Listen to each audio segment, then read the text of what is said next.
Dando início à nossa apresentação, planejamento e orçamento de obras.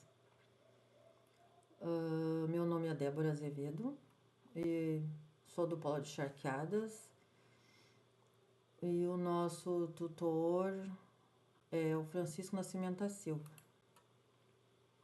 O motivo da escolha do objeto de estudo é para que se faça um orçamento de obras mais próximo possível dos custos esperados e precisa antes que se tenha um planejamento bem aprofundado e a começar por conhecer o local, ter todos os documentos, as licenças em mãos e o projeto da obra e, primordialmente, conhecer o terreno com a sua topografia e localização.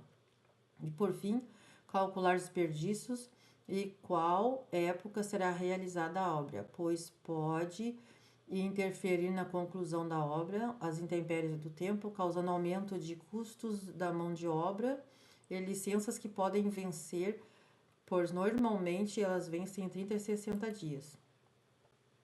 Estratégia de análise do objeto.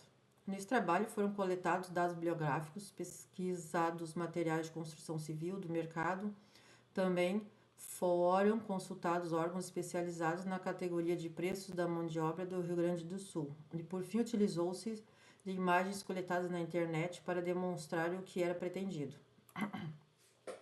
Segundo Lacerda, é de se destacar que a primeira versão da IAP não precisa ser a versão totalmente detalhada em nem todos os seus pacotes de trabalho, pois certas entregas das EAPs podem necessitar de experimentação para saber a melhor forma da sua decomposição.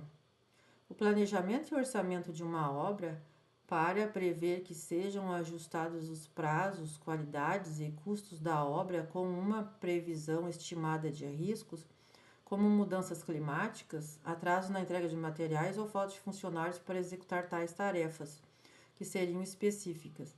Assim como planejamento e orçamento, pode-se ajustar algumas mudanças diante de imprevistos sem prejudicar o andamento da obra. O profissional do setor da construção civil que estiver por exercer as atividades de gerenciamento de projetos, denominado sob os mais variados tipos de cargos de gerente de projeto, gerente de contrato, engenheiros, residentes, chefes de canteiro de obras, gerentes de obras e etc.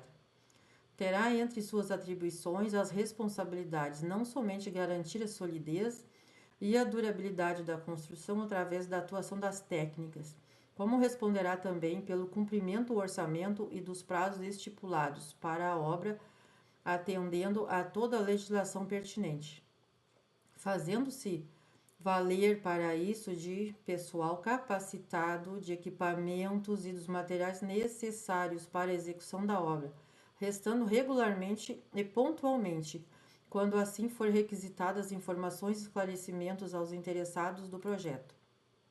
Aqui tem uma planta baixa de pavimento de 70 metros quadrados com 2 pisos, o qual foi designado para fazer os cálculos. Aqui um projeto de iluminação, o qual não constava na planta. Aqui a quantidade, os materiais que foram escolhidos para fazer o projeto de iluminação. A IAP, com todas as suas etapas. Aqui a IAP já com o tempo de prazo para adequar a cada tarefa. Este é o Sinduscom de fevereiro, que trouxe o preço de hora de cada prestador de serviço na área da construção civil, o qual a gente se baseou para fazer os cálculos da BDI. Aqui temos o cronograma dos BDIs, o que precisa e como fazer. Aqui um segundo exemplo para ficar mais claro, para poder definir quais são os custos reais dessa obra, para que se atinja o nosso objetivo. Aqui, de acordo com a Sinduscom e os materiais de construção, os quais foram pesquisados aqui numa rede de comércio de material e construção da região, Temos aqui os materiais, os quais foram calculados o metro quadrado, a quantidade, quilos, de acordo com o metro quadrado que foi calculado para se fazer esse projeto, né, de orçamento. Foram feitos antes os cálculos dos metros quadrados, os quilos dos materiais. Daí, de acordo com o preço pesquisado, a gente chegou num cálculo final para cada material. Aqui já começamos os cálculos das BDIs.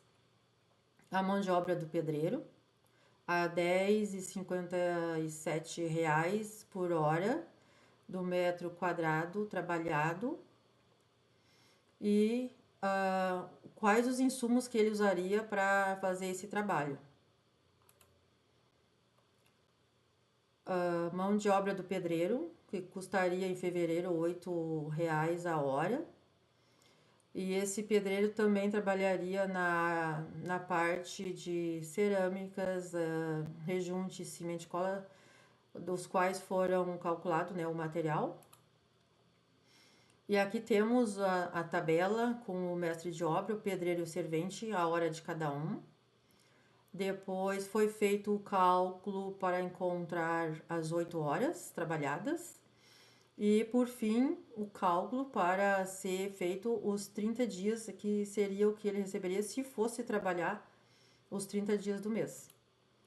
Aqui nós temos já separadamente o cálculo dos encargos do mestre de obra, de acordo com a hora trabalhada, os encargos que teria que ser descontado. Aqui também o cálculo do pedreiro, todos os encargos de acordo com a hora trabalhada, a parte mensal, a porcentagem a ser descontada e o que ele ganharia. E por fim a tabela do servente, também todos os encargos calculados, está bem especificado, bem esclarecido, dá para entender direitinho como é feito. E aqui nós trouxemos as reflexões finais. Conforme pesquisa e desenvolvimento deste trabalho, apresenta-se muitas variáveis que podem alterar o orçamento e o planejamento da obra. Por isso, podemos desenvolver um raciocínio que pode ajudar a pensar e organizar um planejamento para que se tenha um orçamento eficaz no que se pretende a ter como resultado final satisfatório. Primeiro, não faça orçamento sem antes se faça um briefing com seu cliente, para que ele possa chegar a uma conclusão do que deseja construir, saber qual é o seu limite financeiro para a execução da obra. Para que, depois dessas várias entrevistas, possa-se ter um projeto, conhecer o terreno, saber quantos funcionários vão precisar, quanto tempo essa obra vai durar. Então, é bastante interessante conversar várias vezes, várias reuniões com o cliente.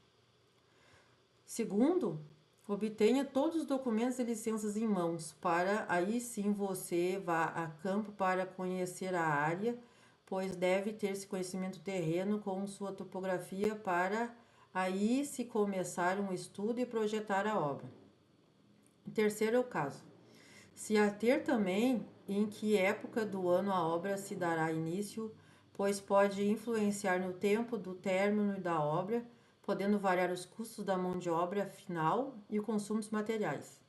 E ainda conferir as licenças, pois a maioria tem prazo de 30 dias de validade, alguns tendo de ser renovados ao tirar novas, causando custos inesperados também. E em relação à topografia, ter o cuidado de fazer o estudo do solo para que se possa fazer uma infraestrutura adequada com o solo, para que o cliente não tenha futuras decepções com a construção trabalhando o solo, causando danos e até perigo ao proprietário.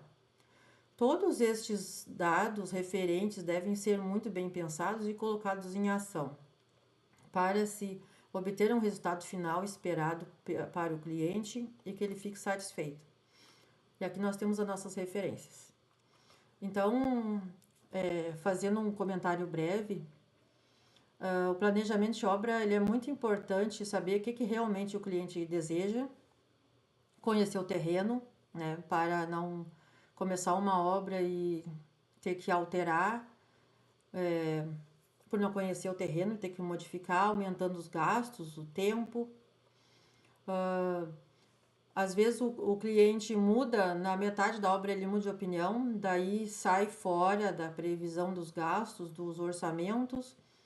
Então, é muitíssimo importante ter conhecimento do que o cliente deseja, conhecer muito bem o terreno também, porque, dando um exemplo assim bem simples, daqui a pouco a pessoa, o engenheiro, o arquiteto vai fazer um projeto que vai 4 carreiras de pedras para depois de ter feito a fundação, para seguir as vigas, né, e estruturas. Daí não conhece o terreno. No início da obra a pessoa vai se deparar que não vai precisar daquelas 4 carreiras de pedras. Vai precisar talvez mais, 8, 6 carreiras de pedras para poder nivelar no terreno. Então é importante conhecer a topografia e saber muito bem o que o cliente quer. Esse é só um exemplo, assim, a, a se pensar, né?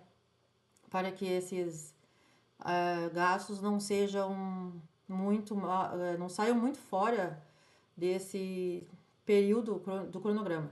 Outra questão bastante importante é a obra, se ela começar numa estação que seja próxima às chuvas, né, às intempéries do tempo de épocas de chuvas, e isso pode prolongar a obra e aí também aumentando muito a mão de obra, porque muitas vezes não tem como fazer uma outra atividade dentro da obra, tem que ficar pagando os funcionários parados muitas vezes devido às chuvas, né? Então, ficar atento à época do início e fim da obra.